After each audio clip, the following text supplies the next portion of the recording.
وضو کرنا یا غسل کرنا یہ ہوتا ہے، اس کی حاجت ہوتی ہے، لیکن جو ہے وہ کسی وجہ سے ہم وضو پر یا غسل پر قادر نہیں ہوتے، تو ایسی صورت میں شریعت نے جو ہے وہ ایک تخفیف کے لیے حکم دیا تیمم کرنے کا۔ کس چیز کا؟ تیمم کرنے کا۔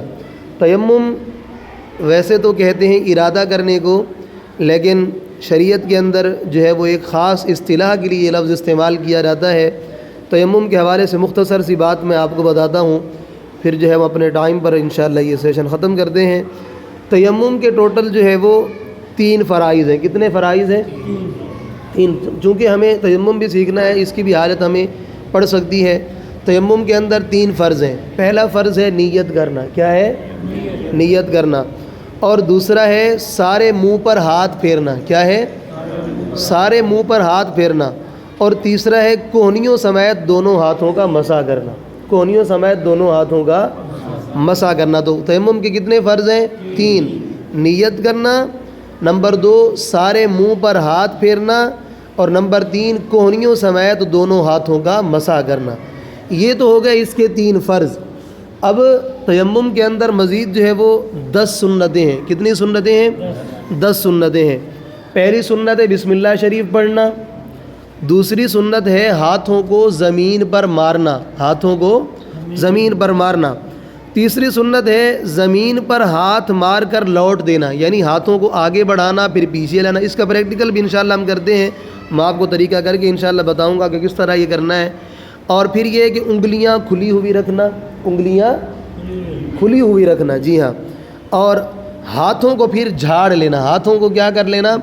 جھاڑ لینا، یعنی ہاتھ کے انگوٹھے کی جڑ کو دوسرے ہاتھ کے انگوٹھے کی جڑ پر مارنا، مگر احتیاط یہ ہو کہ اس میں تالی وغیرہ کی آواز پیدا نہ ہو۔ چھٹی سنت یہ ہے کہ پہلے منہ پھر ہاتھوں کا مسح کرنا۔ اور 7ویں سنت یہ ہے کہ دونوں کا مسح پے در پہ کرنا، یعنی درمیان میں زیادہ وقفہ نہیں ہونا چاہیے۔ 8ویں سنت یہ ہے پہلے سیدھے پھر الٹے ہاتھ کا مسح کرنا، ایک ترتیب جو ہے اسی پر چلنا۔ اور نمبر 9 ہے کہ داڑھی کا خلال کرنا اگر داڑھی ہے، اور نمبر 10 ہے انگلیوں کا خلال کرنا جبکہ غبار پہنچ جائے، اور اگر غبار انگلیوں میں نہ پہنچے ان بیچ کی جگہوں پر تو پھر تو خلال کرنا فرض ہوگا۔ خلال کے لیے دوبارہ ہاتھ زمین پر مارنا یہ ضروری نہیں ہے۔ اب جو ہے تیمم کرنے کا طریقہ کیا ہے؟ تیمم کرنے کے پہلے طریقہ سن لیں، پھر اس کو ہم کرتے ہیں۔ سب سے پہلے تو کرنی ہے تیمم کی نیت۔ تیمم کی نیت کیا کریں گے کہ یوں کہیں کہ بے وضو یا بے غسلی کو سے پاکی حاصل کرنے کے لیے اور میرے لیے نماز حلال ہو جائے، پڑھنا جائز ہو جائے، اس کے لیے میں تیمم کرتا ہوں۔ یا قرآن پاک پڑھنے کے لیے تیمم کرنا ہے تو نیت کریں گے کہ جو ہے وہ ناپاکی کو دور کرنے اور قرآن پاک پڑھنا میرے لیے جائز ہو جائے، اس کے لیے میں تیمم کرتا ہوں۔ ٹھیک ہے، تو بس اتنی سی یہ نیت دل کا ارادہ ہوگا، زبان سے کہنا کوئی ضروری نہیں ہے۔ جب پہلی چیز جب ہم نے تیمم کی نیت کر لی تو پھر اس کے بعد کیا ہے؟ بسم اللہ پڑھ کر دونوں ہاتھوں کی انگلیاں کشادہ کر کے، بسم اللہ پڑھ کر دونوں ہاتھوں کی انگلیاں کشادہ کر کے کسی ایسی پاک چیز پر جو زمین کی قسم سے ہو مار کر لوٹ لیں گے، یعنی کہ ہاتھوں کو آگے بڑھائیں گے پھر پیچھے لے آئیں گے، اگر زیادہ غبار لگ جائے تو جھاڑ لیں گے، اور پھر اس سے سارے منہ کا اس طرح مسح کریں گے کہ کوئی حصہ رہ نہ جائے، کوئی حصہ رہ نہ جائے۔ اگر بال برابر بھی جگہ رہ گئی تو پھر تیمم نہیں ہوگا۔ اور پھر دوسری بار اسی طرح ہاتھ زمین پر مار کر دونوں ہاتھوں کا ناخنوں سے لے کر کوہنیوں سمیت جو ہے وہ مسح کریں گے۔ اب دیکھیں اس کے حوالے سے میں طریقہ آپ کو بتاتا ہوں کہ کس طرح جو ہے ہم تیمم کریں گے۔ فرض کریں کہ آپ بیٹھے ہیں اور آپ کے سامنے ایسی چیز ہے جو زمین کی قسم سے ہے، زمین کی جنس سے ہے، اس سے آپ تیمم کرنا چاہ رہے ہیں۔ فرض کریں یہ زمین ہے یا فرش ہے، تو یہ چونکہ قالین وغیرہ کے اوپر اگر اتنی جو ہے وہ غبار ہو کہ آپ اگر ہاتھ رکھیں تو آپ کی انگلیوں کے نشان جو ہے وہ وہاں پر اگر پڑ جائیں تو آپ کر سکتے ہیں، گویا یہ ایسے ہوگا کہ آپ مٹی سے تیمم کر رہے ہیں، چونکہ ہر وہ چیز جو جل جائے یا پگھل جائے اس سے تیمم نہیں ہوتا، لہذا اس سے تو نہیں ہو سکتا، لیکن سمجھانے کے لیے کہ اگر اس کی جگہ ایک زمین ہے جیسے فرش ہو اگر یہ، تو اگر یہاں پر ہم تیمم کرتے ہیں تو سب سے پہلے ہم کیا کریں گے؟ نیت کریں گے۔ نیت کیا کریں گے؟ بے وضو یا بے غسلی کو دور کرنے کے لیے، نماز کے جائز ہونے کے لیے تیمم کرتا ہوں، نیت کر لی۔ نیت کرنے کے بعد ہم کیا کریں گے؟ نیت کرنے کے بعد کیا کرتے ہیں؟ تو اس کے بعد جو ہے وہ سب سے پہلی بات ہمارے لیے کیا ہے کہ پہلے اپنے ہاتھوں کو زمین پر ماریں گے، صحیح ہے؟ ایسے رکھیں گے، جیسے رکھیں آپ اپنے سامنے، آپ ایسے کریں، اپنے ہاتھوں کو یوں، دونوں ہاتھوں کو انگلیاں کھلی ہوئی رکھیں گے اور یوں اپنے ہاتھوں کو زمین پر رکھیں گے، ٹھیک ہے؟ اب جب آپ نے اپنے ہاتھوں کو زمین پر رکھا، پھر کیا ہے کہ ان کو ذرا لوٹیں گے، آگے لے جائیں گے پھر پیچھے لے آئیں گے، صحیح ہے؟ کریں اس طرح، آگے لے جائیں گے پھر ان کو پیچھے کی طرف لے آئیں گے۔ اب مٹی وغیرہ اگر ہوگی، لگ گئی، اب کیا کریں گے؟ اس طرح ہم ان کو کیا کر لیں گے؟ جھاڑ لیں گے۔ اس طرح کیا کر لیں گے؟ ہم ان کو جھاڑ لیں گے۔ اب جب آپ نے یہ جھاڑ لیا تو اب کیا کریں گے آپ کہ ان دونوں ہاتھوں کے ذریعے آپ پیشانی کے جہاں سے بال اگتے ہیں عادتاً، جیسے وضو میں ہے نا، اب یہاں سے لے کر پورے چہرے کا آپ اس انداز پہ مسح کریں گے کہ کوئی بھی بالوں کے برابر جگہ خشک نہ رہ جائے۔ جس طرح وضو کرتے ہیں تو مطلب یہ جو آپ نے ہاتھ مارا، یہ مسح جو ہوگا یہ ہمارا پورے چہرے کا ہوگا، تو یہاں سر، یہ پیشانی کے عادتاً جہاں سے بال اگتے ہیں وہاں سے لے کر ٹھوڑی تک، ایک کان کی لو سے دوسرے کان کی لو تک کوئی بھی جگہ بال برابر بھی خشک نہ رہے، اس انداز پہ ہم نے اپنے دونوں ہاتھوں کے ذریعے اپنے پورے چہرے کا کیا کر لینا ہے؟ مسح کر لینا ہے۔ اور اگر داڑھی وغیرہ ہوگی تو اس کا ہم خلال بھی کر لیں گے۔ یہ بات مکمل ہوئی۔ اس کے بعد جو ہے یہ تو ایک دو فرض ادا ہو گئے نا اس کے، جو کہ پہلا فرض تھا نیت کرنا، دوسرا کیا تھا؟ ہاتھوں جو ہے وہ چہرے کا مسح کرنا، ٹھیک ہے؟ تیسرا فرض کیا ہے؟ ہاتھوں کا مسح کرنا نا، کونیوں سمیت دونوں ہاتھوں کا مسح کرنا۔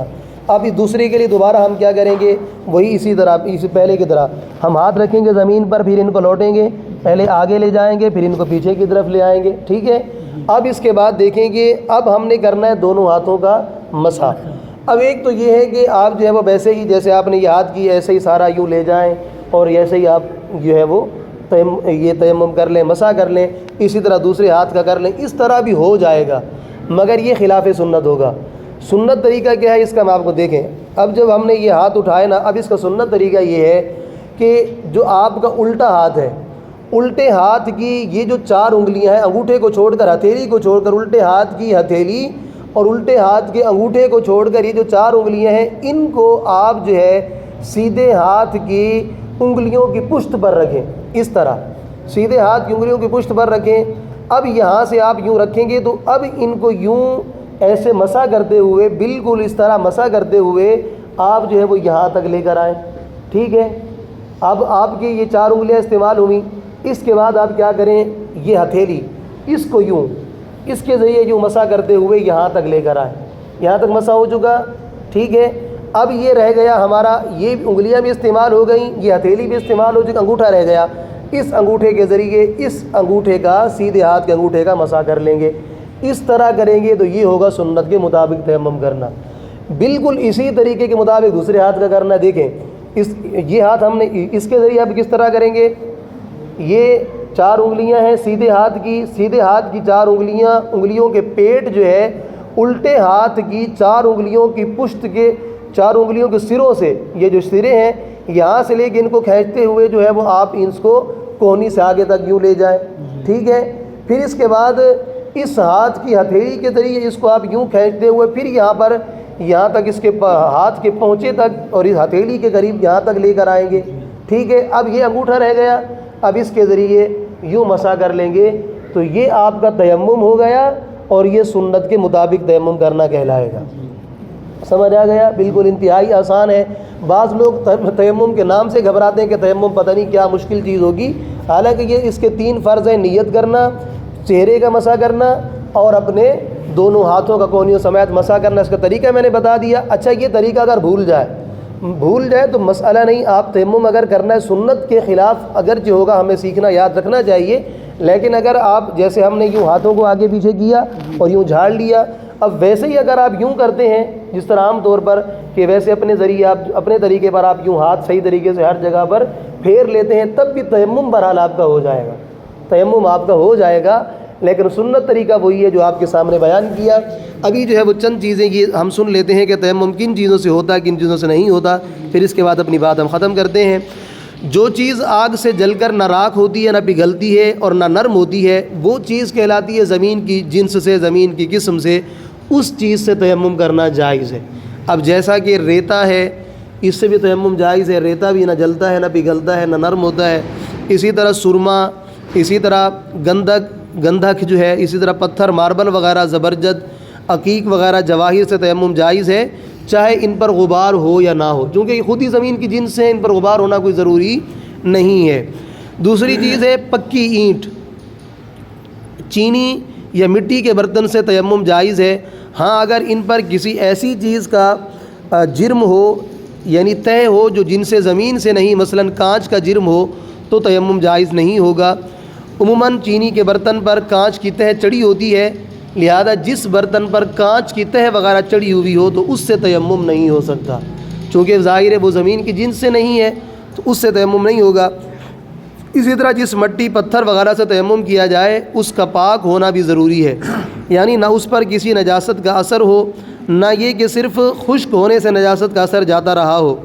زمین، دیوار اور وہ غبار جو زمین پر پڑی رہتی ہے اگر ناپاک ہو جائے، پھر دھوپ یا ہوا سے سوکھ جائے اور نجاست کا اثر ختم ہو جائے تو وہ پاک ہے، اس سے تیمم جو ہے وہ، اس پر نماز جائز ہے مگر اس سے تیمم جائز نہیں ہے، چونکہ اور یہ وہم کہ یار اس جگہ سے میں تیمم کر رہا ہوں یہ بھی کبھی ہو سکتا ہے نجس ہوئی ہو، تو یہ اس وہم کا اعتبار نہیں، اگر آپ کو کنفرم پتہ ہے تو پھر اس کا اعتبار ہوگا، لیکن اگر یہ وہم ہو تو پھر تو یہ وہم تو ہر جگہ کے بارے میں ہوگا کہ یہ بھی ہو سکتا ہے کبھی نجس ہو، یہ بھی نجس ہے، تو پھر تو ہر چیز کے بارے میں ہوگا، تو اس وہم کا کوئی اعتبار شریعت نے نہیں کیا۔ اگر کسی لکڑی، کپڑے یا دری وغیرہ پر، ابھی ہم بات کر رہے تھے نا، یہ دری ہے، کارپیٹ ہے، کوئی ایسی چیز ہے، تو اس پر اگر اتنی گرد ہے کہ ہاتھ مارنے سے انگلیوں کا نشان بن جائے تو اس سے بھی تیمم جائز ہے۔ کبھی ایسا ہوتا ہے نا چٹائیاں وغیرہ پڑی رہتی ہیں تو دھول مٹی جمتی رہتی ہے، اب اتنی گرد و غبار اس پر جم گئی کہ آپ ہاتھ رکھتے ہیں تو جو ہے وہ انگلیوں پر نشان بن جاتے ہیں، تو اب گویا وہ وہاں پر ایک طرح کی مٹی پائی جا رہی ہے، زمین کی ایک جنس سے ایک چیز ہے، لہذا اس پر بھی تیمم آپ کر سکتے ہیں، وہاں سے بھی تیمم جائز ہے، مگر یہ یاد رکھیں کہ اس پر آئل پینٹ، پلاسٹک وغیرہ پینٹ اور میٹ وغیرہ، وال پیپر وغیرہ کوئی ایسی چیز نہیں ہونی چاہیے جو جن سے زمین کے علاوہ ہو۔ دیوار پر ماربل وغیرہ ہو تو کوئی حرج نہیں۔ آج کل عموماً دیواروں پر پالش وغیرہ والی ٹائلیں لگائی جاتی ہیں جن پر پالش یا کانچ کی تہ جمی ہوئی ہوتی ہے، ایسی ٹائل سے تیمم نہیں ہو سکتا۔ جس کا وضو نہ ہو یا نہانے کی ضرورت ہو اور پانی پر قدرت نہیں رکھتا تو وہ وضو اور غسل کی جگہ تیمم کر لے۔ اسی جگہ ایسی بیماری ہے کہ وضو، اب یہ باتیں بیان کی جا رہی ہیں کہ تیمم کب کیا جا سکتا ہے، ایسی بیماری ہے کہ وضو یا غسل کرنے سے بیماری بڑھ جائے گی، یا پتہ ہے ڈاکٹر نے بتایا ہے، اور ایک ماہر ڈاکٹر ہے وہ بتاتا ہے کہ اگر آپ وضو کریں گے یا غسل کریں گے تو آپ کی بیماری یا تو بڑھ جائے گی یا دیر سے آپ کی بیماری ٹھیک ہوگی۔ تو اب اگر وضو یا غسل کرنا تکلیف دیتا ہے، یعنی حرج کا باعث ہے، تو اب آپ اس کی جگہ تیمم جو ہے وہ کر سکتے ہیں۔